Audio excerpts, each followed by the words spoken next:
ஓம் come கணபதியே நமः. கஜானனம் பூதகணாதிசேவிதம் கவித்தஜம்பூபலசாரபட்சிதம் உமாசுதம் சோகவிநாசகாரணம் நமாமி விக்னேஸ்வர பாதபங்கஜம்.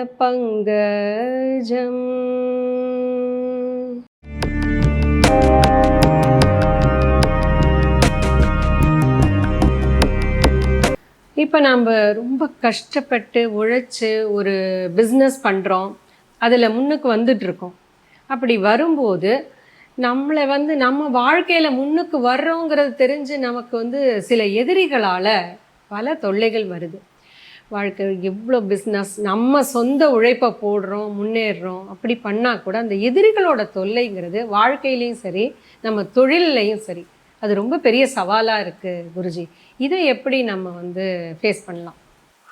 இது நான் ஜோதிட ரீதியாக பார்க்கும்போது நம்ம ரகசிய லக்னத்துக்கு 6ஆம் வீடு தான் நம்மளுக்கு இதுக்கு கை கொடுக்க போகிறது.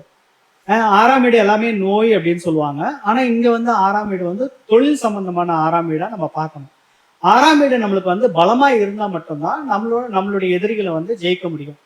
ஏன்னா இன்னைக்கு போட்டி பொறாமை உள்ள உலகம் இது. அதனால இதுல இந்த பிரச்சனைகள் நிறைய இருக்கு. அதனால நம்ம ஜோதிட ரீதியா பார்க்கும்போது ரகசிய லக்னத்துக்கு 6ஆம் வீட்டையும் 10ஆம் வீட்டையும் ஆராய்ச்சி செய்யணும்.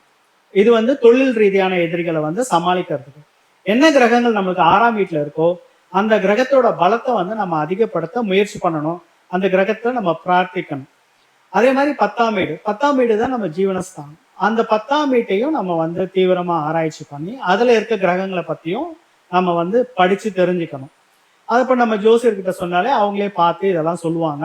அந்த கிரகத்துக்கான என்னென்ன பரிகாரங்களோ அதை நம்ம செயல்படுத்தினா கண்டிப்பா எதிரிகளை ஜெயிக்க முடியும். இது சம்பந்தமா ஒரு கோயில் நம்ம சென்னை அருகிலே இருக்கு.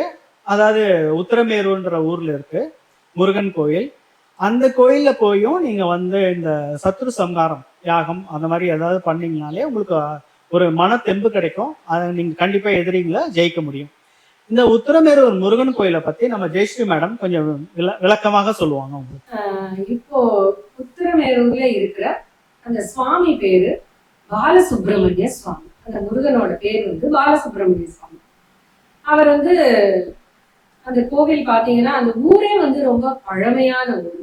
ஏன்னா முதல்ல நம்ம இப்ப எலெக்ஷன் நம்ம என்னென்னவோ பண்ணிட்டு இருக்கோம், எவ்வளோ டெக்னாலஜி வச்சு பண்ணிட்டு இருக்கோம். ஆனா அந்த காலத்துல எந்த டெக்னாலஜி மற்ற எதுவுமே இல்லாத காலத்துல கூட ஒரு மன்னரையோ இல்ல அந்த ஏரியால இருக்கிற ஒருத்தரையோ நாம தேர்ந்தெடுக்கணும்னா இந்த எலெக்ஷன் ஒரு விஷயத்த அப்பவே இன்ட்ரடியூஸ் பண்ண ஊருன்னு சொன்னா அது உத்திரமேரூர் தான். குடைவோலை முறைங்கிற முறையில அவங்க என்ன பண்ணுவாங்க, அந்த பேரெல்லாம் எழுதி ஒரு பானையில போடுவாங்க. அந்த பானைக்குள்ளேருந்து எடுக்கிற அந்த சீட்ல இருக்கிற பேர்ல இருக்கிறவர் யாரோ அவரை தான் தன்னோட தலைவரா தேர்ந்தெடுப்பாங்க. அந்த மாதிரி ஒரு சிறப்பு பெற்ற ஊர் உத்திரமேரூர். அங்க அமைஞ்சிருக்கும் ஆலயம் தான் இந்த பாலசுப்ரமணிய சுவாமி திருக்கோயில். இங்க பாத்தீங்கன்னா இதுக்கு ஒரு பெரிய வரலாறே இருக்கு, தல வரலாறே இருக்கு. அந்த தல வரலாறு என்னன்னா, முருகன் அங்க குடியிருக்கிறதுக்கு ஒரு மிகப்பெரிய கதை இருக்கு. அதாவது மலையன் மாகரன் அப்படின்னு 2 அரக்கர்கள். அந்த அரக்கர்களோட அட்டகாசம் அந்த பகுதியில ரொம்ப அதிகமா இருந்துட்டு இருந்தது.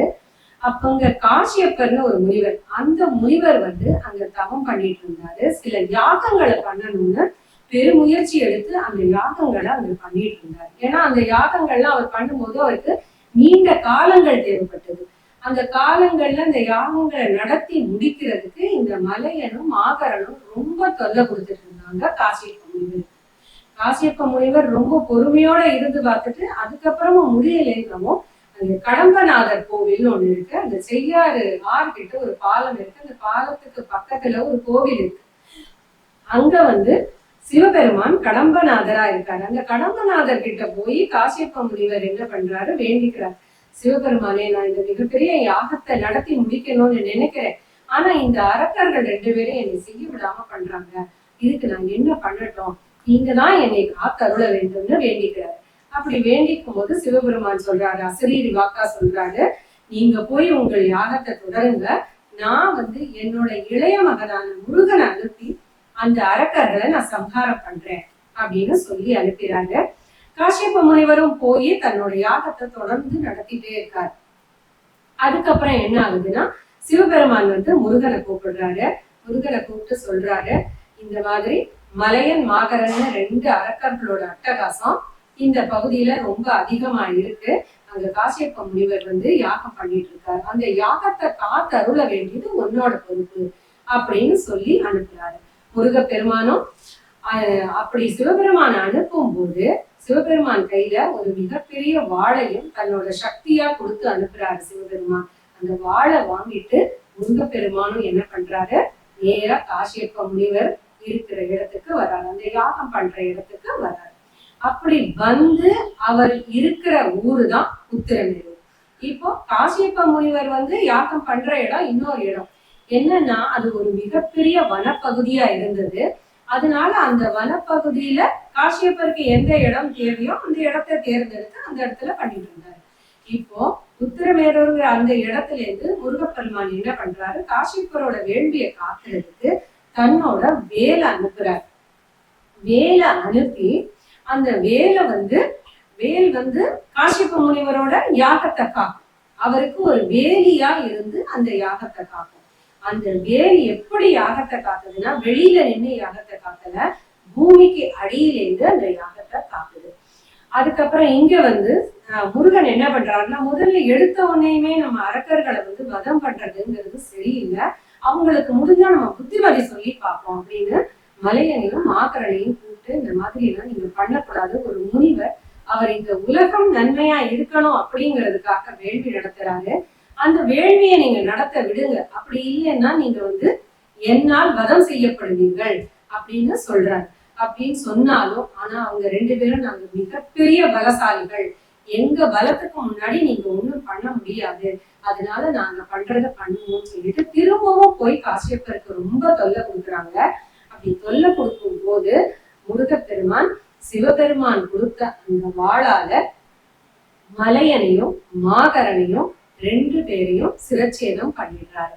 இப்ப உத்திரமேரூருக்கு பக்கத்துல பாத்தீங்கன்னா மலையன், அதாவது மலையனோட தலை எங்க போய் விழுந்ததோ அங்க அந்த மலையநல்லூர் அப்படிங்கிற மாதிரி அந்த ஊர் பேர் இருக்கும்.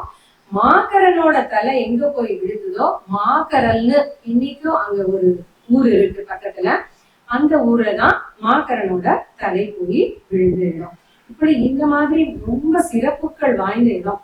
என்ன, முருகனே வந்து அரக்கர்களை வென்ற இடம்ங்கிறதுனால இது நம்மளோட இப்போ குருஜி சொன்னாரு இல்லையா விளக்கம், சத்துருகளை வந்து நம்ம எப்படி ஜெயிக்கணும் அப்படிங்கிறதுக்கு இங்க போய் நீங்க அபிஷேகங்கள் ஆராதனைகள் செஞ்சு வழிபடும் போது அது எப்படிப்பட்ட சத்ருவா இருந்தாலும் நம்மளை விட்டு வெளியே போயிடுவாங்க.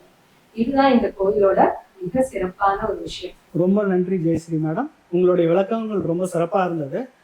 சத்ருவை ஜெயிக்கணும்னு நினைக்கிறவங்க, தொழில் ரீதியா முன்னேறணும்னு நினைக்கிறவங்க கண்டிப்பா இந்த கோயிலுக்கு போயிட்டு வாங்க. ஆனா நீங்க போயிட்டு உடனே வராதீங்க, போய் ஒரு நாள் அங்க தங்கி இருந்து காலையிலயும் மாலையிலயும் தரிசனம் பண்ணிட்டு ஆத்மாத்மா வேண்டிட்டு வந்தீங்கன்னா கண்டிப்பா உங்களுக்கு வெற்றி கிடைக்கும். நன்றி, வணக்கம்.